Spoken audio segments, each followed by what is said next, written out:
Alright, welcome back everyone, it's your Code King Zaf here. Let's jump in to cover two builds when it comes to this week's Battlefield time against the ugly twin-headed Ogre. Yes, that's right. We're gonna cover build number one, which is more, I guess we could say, free-to-play oriented, because we are using the free weapon right here. When it comes to the Demon Knight Spear, everyone can get this weapon maxed out for free when it comes to Guild Boss, so this is a good choice. Remember, as your weapon does get more advancements, you gain 15% more attack, which is a must. I do want to mention though, for new players, make sure that you realize that your artifact stats do not matter. It is only the passives that matter. But I want to mention one more thing very important. Please do not skip this part. When it comes to the blessing stones we use, our stats are directly affected by them. So we're using Into and also the brand new one right here. When it comes to lightning speed, we do want to adjust our stats because as you can see right here, when we go to jinwoo, we have 200 agility and 220 intelligence. That's because when it comes to our blessing stones, I have the legendary version of this one right here, if I can find it, boom, when it comes to lightning speed.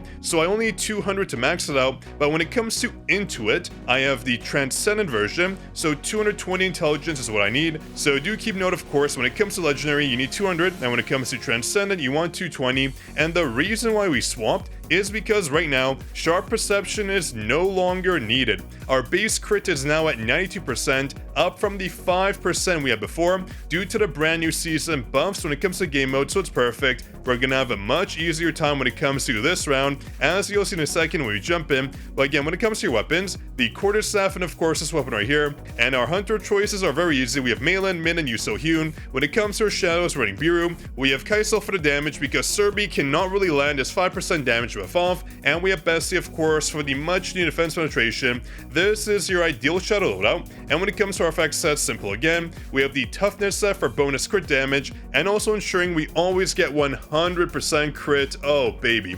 The obsidian set as well, giving us a 60% damage increase, and these are the usual supporter sets, so not much to really explain there. This is the ideal loadout. When it comes to our skills for this build, we are using Liberation to make our lives just a bit easier. Using Liberation, as you know, makes clearing the mobs so easy. When it comes to skill number 2, we are using Double Down for the bonus damage. This skill just absolutely nukes, so we do need it. And when it comes to our QTs, make sure you run Overshadow, of course. And for my other one, I'm using Surprise Attack, just because the damage is actually not too bad and does have some AoE, which may come in handy for the second phase. But that's pretty much it, I believe. When it comes to cores, of course, make sure just copy these two. The other ones don't really matter. I mean, this one here is fine, but the rest don't matter at all. And when it comes to your defensive blessing stones, make sure you run life and aggressive offense to ensure you always have a shield applied to get the Guardian set bonus on jinwoo. Now when it comes to build number 2, this one is just slightly more pay to win, just because we're using a brand new weapon when it comes to the Winter Fang.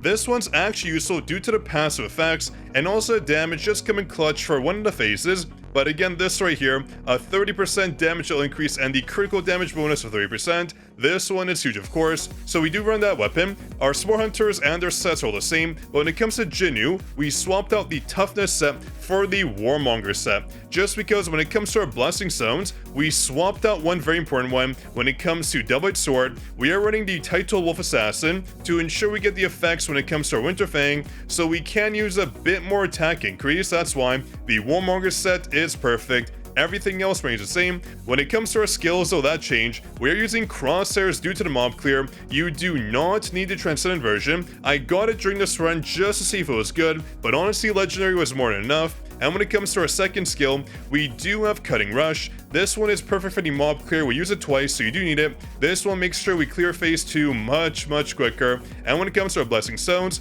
everything is the same, but in this build we swapped out Double-Edged Sword for Wolf Assassin, as I mentioned, to ensure we get the passives coming in. But that's it for the build. Let me jump in and show you both fronts, that way you know exactly what to do. And just very quick, the free codes in the support program are expiring, so make sure you jump back in and you support us yet again. Otherwise, you're missing out on codes like 2,000 Essence Stones. Remember, supporting is 100% free, so jump in. The link is down below. The next code is for 1,500 Essence Stones that you do not want to miss. The free supporter program allows me to give my viewers some juicy benefits, so jump in. And I do want to give a huge shout out to my boy X. It is thanks to them we have all these Battlefield time guides, because otherwise we would be absolutely cooked with other strategies. And also big shout out to Albion, the first commenter twice on our last 2 videos. Wow. A big shout out to you and enjoy those juicy exclusive Discord roles, of course. Alright, so let me jump into a commentary guide, but I do want to mention both friends will have no commentary at the end of the video if you just want to see the runs in action. But when it comes to build number 1, the free-to-play round, here is what you do. I mean, it's actually quite simple in regards to strategy. You dash forward, then you want to make sure you use the free weapon, the Demon Knight Spear right here 2 times, use it once, use it twice, then walk forward right over here, use it 2 times again, boom, and boom. As a reference, my weapon level for the skill is level 8. Level 7 didn't meet the cut, so you might want to level up the skill just a bit to ensure you 2-shot the mobs here. Then you want to dash forward. You want to use Liberation right here, clear all these mobs at a spawn, and boom, all cleared. And when it comes to these mobs, you want to be very careful. You want to position yourself perfectly to clear every single one of them, and you want to make sure you use Yuso Yoon's skill. We use her right over here. Our QT is up from the previous skill, and boom, we apply that. Then we swap into Meilin to use Overshadow, and that should clear the mobs right over here, and clear it Overshadow. Beautiful. Now the mobs should die. If they don't, use the Demon Knight Spear weapon if you have to ensure they get killed, of course. Now when it comes to the ugly twin-headed ogre, it is very simple. Use your shadows, use Shadow Step, use Min, use your quarterstaff weapon here, watch very carefully. You can use that all at once, boom. The major damage should come out. Then you want to use your Sonic Stream skill right here, apply it right there. If the mob doesn't die, in my case doesn't die, what I do is, of course, I use the Liberation skill, and also I use the Demon Knight Spear here as well, and cleared. So not too bad, 35 seconds. You could probably get all the way down to 32 if you really polish your skills there, but let's jump into build number 2, that we can see the more pay-to-win route, which is just a tiny bit faster, of course. Alright, so here's build number 2. We do use the crosshairs to clear all the mobs right here. You only need it to legendary to clear every single one, so I use it. All the mobs should die. Then you want to dash forward. You want to get the cutting rush skill ready. That'll clear the mobs right here. Watch, we use it and all of them die. Now after the mobs here are cleared, you want to walk upwards. That way, you can use your base attacks on this mob right over here that spawns in. It is very difficult to find them in the beginning, but don't worry. You'll get used to the placement. You want to use your base attacks to clear this mob here. Watch very carefully, base attack, it should die. You want to use melee at the same time here. Then once you do that, you want to get your cutting rush ready by just walking to the side just a little bit. Don't dash, just walk. Use cutting rush right there. All the mobs should die. Then use Yuso Hyun. Then use your Winterfang skill. Watch, we use Yuso Hyun right here. It should come out, and the Winterfang at the same time. There we go.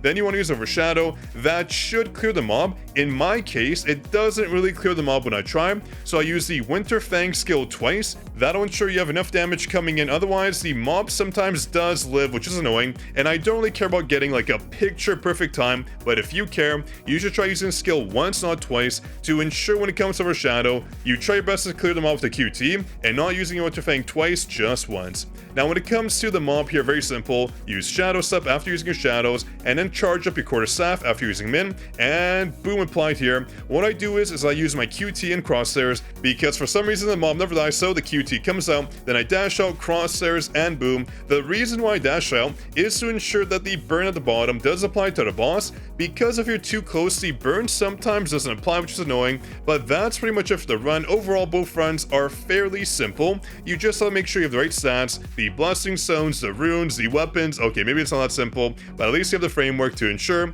you get a solid time like 32 seconds, not too bad, going all the way down to 27 seconds if you run it picture perfect. But on that note, hope you enjoyed. If you did, drop your like, make sure to subscribe, and do support us as well. That way, you can get a bunch of free benefits and more. On that note, this is your Code King Zap signing out. Here are the replays at regular speed.